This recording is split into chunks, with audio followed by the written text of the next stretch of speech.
La vibración del motor recorría el interior del coche con un zumbido monótono. Olvido, aún aturdido por la revelación de su reflejo, sentía el peso de la inquietud en el pecho. En su nuevo pecho de perro. El conductor era humano, parecía simpático y llevaba unas gafas de montura gruesa metálica que reflejaban la luz intermitente de los postes al pasar. Tenía las manos firmes en el volante, concentrado en la carretera. Durante largos segundos no dijo nada, pero su expresión era de satisfacción. Luego miró por el espejo retrovisor y le sonrió. ¿Cómo vas, Olvido? Espero que no te marees. Estamos a punto de llegar al orfanato. Te va a encantar tu nueva casa. Olvido sintió una punzada en el estómago. No solo por las palabras del hombre, sino por la naturalidad con la que se dirigía hacia él.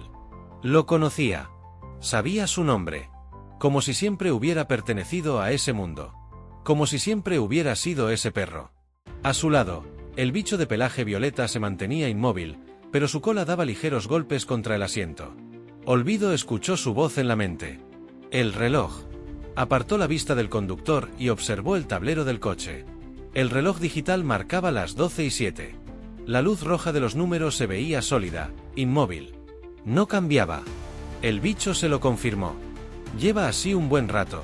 El coche se detuvo frente a una verja de hierro oxidado. Más allá, el edificio del orfanato se alzaba con una presencia gris y silenciosa. En el patio, una veintena de niños observaba el vehículo con expresiones apagadas. Sus ropas eran modestas, algunas raídas en los bordes. Pero lo que más inquietó a Olvido fue la falta de reacción. Algunos niños estaban lo suficientemente cerca del coche como para verlo. Un perro solía provocar sonrisas, entusiasmo. Pero aquellos niños solo miraban con ojos vacíos, como si la llegada de un nuevo habitante no significara absolutamente nada. Olvido bajó la mirada hacia sus patas. Suavemente, las apretó contra el asiento y sintió la textura áspera de la tapicería bajo las almohadillas. Algo iba mal. Muy mal. ¿Cómo sabía el conductor su nombre? Un escalofrío le recorrió el lomo cuando el hombre apagó el motor y se giró en su asiento para mirarlo de nuevo. Durante un instante, sus gafas reflejaron las luces mortecinas del orfanato, ocultando sus ojos. «Has encontrado un juguete», comentó con una sonrisa, inclinándose ligeramente para observar mejor al bicho violeta. El pequeño ser permaneció completamente inmóvil, intentando adoptar la rigidez de un muñeco de trapo. Olvido sintió su angustia en su propia mente. «No te muevas. No respires», le transmitió. Sabía que Borkai no necesitaba que se lo dijeran. Entonces sintió la sorpresa del bicho. «Otras veces tardas aún un par más de horas en acordarte de mi nombre. Perdón por lo que voy a hacer ahora», le dijo Olvido. Se inclinó sobre él y, con el mayor cuidado posible, lo tomó entre sus dientes. La puerta del coche se abrió con un leve chirrido. Olvido sintió el aire de la noche. Saltó al suelo y alzó la cabeza para observar su entorno. Borkai se hacía el muerto en su boca. El patio del orfanato estaba lleno de niños. No jugaban, no corrían. Solo estaban allí, sentados en los escalones, apoyados contra los muros, en bancos desvencijados. Cada uno en su propio espacio, distantes entre sí, como si no fueran conscientes de la presencia de los demás. Sus rostros no reflejaban emoción alguna. No había sorpresa, ni curiosidad, ni siquiera el más leve interés al ver a un perro recién llegado. También era extraño que estuvieran en el patio de noche. En su mundo, los niños no podían estar afuera a estas horas. Y sin embargo, aquí estaban, callados, con los ojos fijos en la nada. Las luces traseras del coche se encendieron con un brillo rojizo cuando el conductor metió la marcha atrás. Olvido lo vio girar el volante con calma. El hombre le dirigió una sonrisa de aprecio. «Nos vemos pronto, chico», dijo, antes de desaparecer por el camino de tierra. La grava crujió bajo las ruedas y luego, el silencio. «Se despide de ti pero no les dice nada a los niños», observó el bicho peludo. El perro se quedó inmóvil un instante, con Borkai todavía colgando de su boca. Luego lo soltó con cuidado sobre la tierra fría. ¿Y ahora qué? Los niños seguían allí, desperdigados por el patio, en la misma extraña quietud. Sin juegos, sin risas, sin el bullicio que debería acompañar un lugar lleno de niños. Olvido se acercó a una niña con el cabello revuelto y la mirada perdida. Le dio un toquecito con el hocico en la rodilla. No hubo reacción. Probó con otro niño, meneando la cola y lanzando un pequeño ladrido juguetón. Nada.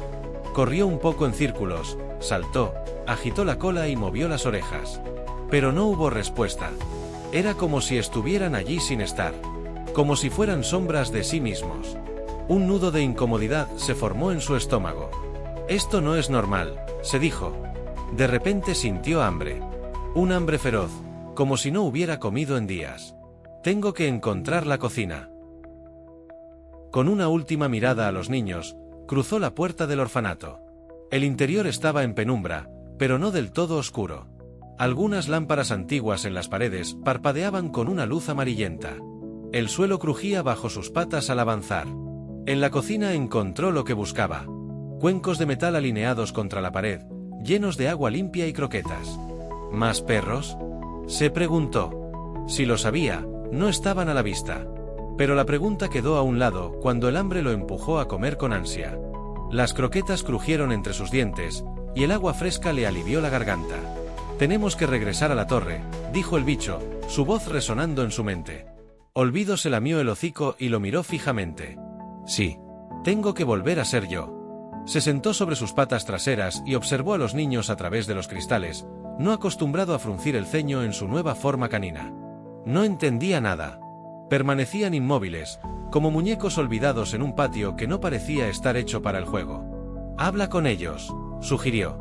Borkai lo intentó, a la manera telepática en que se comunicaba con Olvido. No están pensando, dijo en su mente, con un tono grave, inusual en él.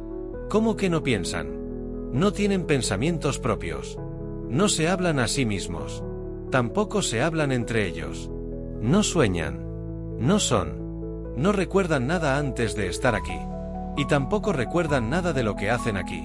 A todos los efectos no parecen vivos. No tal y como entendemos la vida tú y yo. Olvido sintió un escalofrío recorrer su lomo perruno. ¿Pero sienten algo? ¿Miedo? ¿Tristeza? Borkai tardó un momento en responder. Sí. Temor. ¿A qué? A lo que hay arriba. ¿Arriba hay algo malo? No pudo evitar emitir un gruñido bajo. Luego le transmitió a Borkai. Sea lo que sea, tenemos que averiguar qué está pasando aquí. El bicho violeta no respondió de inmediato. Se estremeció ligeramente. Parecía asustado, lo cual no era propio de él. Tal vez no deberíamos. Olvido le puso la pata derecha encima para mostrarle que estaban juntos en eso. Borkai rara vez dudaba. Pareció agradecer el gesto. Si los niños tienen miedo, debe haber una razón. Y si hemos acabado aquí, por algo será. El bicho suspiró en su mente. De acuerdo. Pero si algo sale mal, que quede claro que subir fue idea tuya. Móntate, le pidió el perro. Luego, Olvido subió las escaleras con cautela, sintiendo el peso del bicho violeta sobre su lomo. Sus patas caninas apenas hacían ruido sobre la madera desgastada. Arriba, la penumbra era espesa, como si la luz misma evitara aquel lugar. El desván era inmenso. El techo se elevaba como el de una catedral abandonada, y en su punto más alto, justo en la claraboya, había una grieta, flotando en el aire. Era una fractura en la realidad. No irradiaba luz ni sombra, sino una ausencia total. La mirada de Olvido se perdió en ella y sintió un vértigo inexplicable, como si su propia existencia pudiera desmoronarse si miraba demasiado tiempo. «¿Es eso lo que temen los niños?», susurró el bicho en su mente. «Puedo entender por qué. Pues no deberían. No es más que un paso entre mundos». Olvido bajó la vista hacia su propio cuerpo. Como perro, no tenía forma de alcanzar la grieta. Pero entonces el bicho preguntó: «¿Crees que aún puedes hacerte más ligero?». Olvido titubeó. En su forma humana, podía disminuir su peso y desafiar a la gravedad, pero ¿podía hacerlo como perro? No tenía otra opción que intentarlo. Se concentró. Sintió como su cuerpo se volvía ingrávido, como sus patas apenas tocaban el suelo. El bicho saltó desde su espalda, se colocó bajo sus patas y desde allí sopló hacia arriba. Olvido empezó a elevarse. El suelo del desván se alejaba bajo él. La grieta estaba cada vez más cerca. «No lo hemos pensado bien», dijo el bicho desde abajo. «Así solo conseguirás irte tú». Olvido dejó de contener su peso y descendió lentamente hasta posarse otra vez en el suelo. «Buscaremos otra manera». «No, debes irte». «¿Qué?». «Vuelve a la torre, recupera tu forma humana y luego regresa por mí». «Pero no sabemos si esta grieta me llevará a la torre». «Sea como sea, Será mejor que seguir atrapados aquí, entre niños apagados.